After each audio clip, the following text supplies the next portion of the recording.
Chapter 1. In the beginning. If you live in North America, you live better than most kings and queens of Europe ever lived. You probably have access to relatively clean running water, generous amounts of food in all their varieties, access to health care, education, and police protection. If done right, you may retire somewhere around 66 years old and be on a paid vacation for the rest of your life.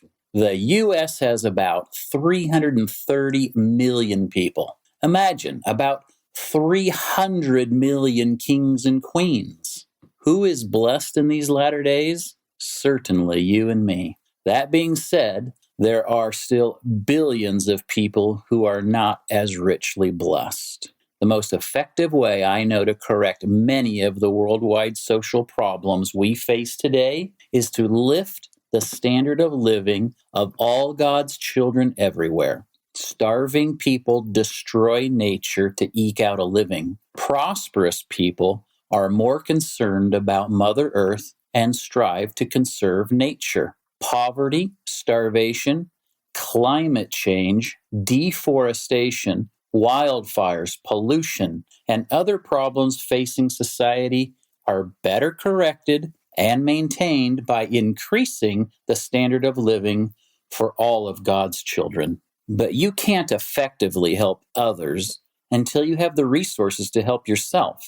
Once you embark on improving your own life, then venture out to take on a social problem in your community. From there, go as far afield as you want in making the world a better place. That's the goal, right? Live our lives in such a way that our presence here in mortality makes the world better. Finances are actually a big part of that. Money is a resource that allows us to bless the lives of others. The Lord gave each of us 5 talents, or 2 talents, or maybe 1 talent. Accept the 5, 2, or 1 talent God gave you and return more to Him. The way we do that is by managing our resources effectively. Lucky for us, God gave us principles that can be applied as easily to money as they can to our spiritual well-being. That is the goal over the next 200 plus pages, to get all of us to a firm understanding of how the gospel applies to our personal financial well-being.